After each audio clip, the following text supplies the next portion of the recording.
চাকরি প্রত্যাশী আমার ভাই ও বোনেরা, আশা করি আপনারা সকলেই ভালো আছেন, আমিও ভালো আছি।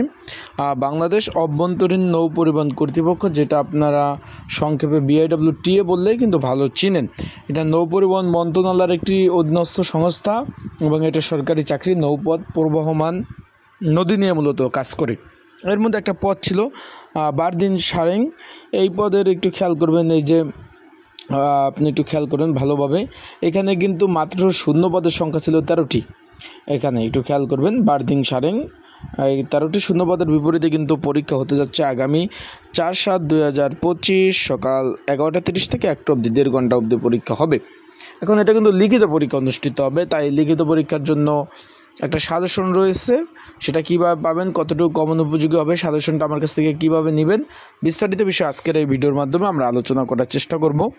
আর একটা বিষয় আলোচনা করব, পরীক্ষার হলে কী কী ডকুমেন্ট কাগজপত্র নিয়ে যাবেন এবং কত মার্কের পরীক্ষা হওয়ার সম্ভাবনা রয়েছে, একটা পদের জন্য কতজন লড়বেন, মোট পরীক্ষার্থী কতজন সংখ্যার্থী পরীক্ষার্থী রয়েছে, এবং যারা এখনও অ্যাডমিট কার্ড ডাউনলোড করতে পারেন নাই, কীভাবে অ্যাডমিট কার্ডগুলো সুন্দরভাবে ডাউনলোড করবেন, বিস্তারিত জানতে কিন্তু আমার ইউটিউবে ভিডিওটা সম্পূর্ণভাবে দেখতে হবে।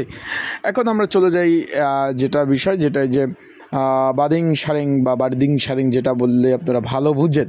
এখানে কিন্তু মোট পরীক্ষার্থী হলো 2427 জন, যা 13টি পদের বিপরীতে একটা পদের বিপরীতে আপনারা 186 জন করে পরীক্ষা দেবে। মানে শূন্যপদ তো এখানে 13টি, পরীক্ষার্থী হলো 2427 জন, তার মানে একটা পদের বিপরীতে 186 জন কিন্তু পরীক্ষার্থী অংশগ্রহণ করবেন। পরীক্ষা হবে আজিমপুর সরকারি গার্লস স্কুল অ্যান্ড কলেজ, এটা আজিমপুর ঢাকাতে অবস্থিত। আপনারা চাইলে গুগলে সার্চ দিয়ে দেখে নিতে পারেন। এখানে পরীক্ষা হবে 1.5 ঘন্টা ব্যাপী, লিখিত পরীক্ষা 70 মার্কের পরীক্ষা হওয়ার সম্ভাবনা রয়েছে। আর যদি সাধারণ জ্ঞান বেশি থাকে সেক্ষেত্রে 100 মার্কের পরীক্ষা হবে। এখন এই পদের পরীক্ষার প্রিপারেশনের জন্য একটা সাজেশন রয়েছে, যদি আপনাদের কারো প্রয়োজন হয়ে থাকে, যারা পরীক্ষার্থী রয়েছেন, স্ক্রিনের উপর হোয়াটসঅ্যাপ নাম্বার রয়েছে, ডিসক্রিপশন বক্সে নাম্বার রয়েছে, এই নাম্বারে মেসেজ করতে পারেন। এই যে 01994573603 এই নাম্বারে মেসেজ করতে পারেন, এই নাম্বারে যোগাযোগ করতে পারেন। অবশ্যই আপনারা যোগাযোগ করতে পারেন এই নাম্বারে, হোয়াটসঅ্যাপে নক দিয়ে যোগাযোগ করে আপনারা কিন্তু সাজেশনটা নিয়ে পড়তে পারবেন। তাই যাদের প্রয়োজন আছে তারা অবশ্যই যোগাযোগ করবেন আমার হোয়াটসঅ্যাপ নাম্বারে, যোগাযোগ করে আপনারা অবশ্যই সাজেশনটা নিয়ে কিন্তু পড়তে পারবেন। এখন আপনারা বিষয়বস্তু হলো, অনেকে জিজ্ঞেস করছেন যে ভাই পরীক্ষার হলে কী কী ডকুমেন্ট বা কাগজপত্র নিয়ে যাব। শুধুমাত্র অ্যাডমিট কার্ড আর একটা কলম নিয়ে যাবেন, আর কোনো কিছু প্রয়োজন নাই। আবার বলি ভাই, শুধুমাত্র একটা অ্যাডমিট কার্ড, একটা কলম নিয়ে যাবেন, এটা নিয়ে পরীক্ষার হলে যাবেন, আর কোনো ডকুমেন্ট কাগজপত্র প্রয়োজন নাই। আর পরীক্ষা শুরু হওয়ার পরে কিন্তু কোনো পরীক্ষার্থী পরীক্ষার হলে কিন্তু প্রবেশ করতে পারবেন না। সেই প্রেক্ষিতে আপনারা পর্যাপ্ত পরিমাণ হাতে সময় নিয়ে পরীক্ষার হলে যাবেন।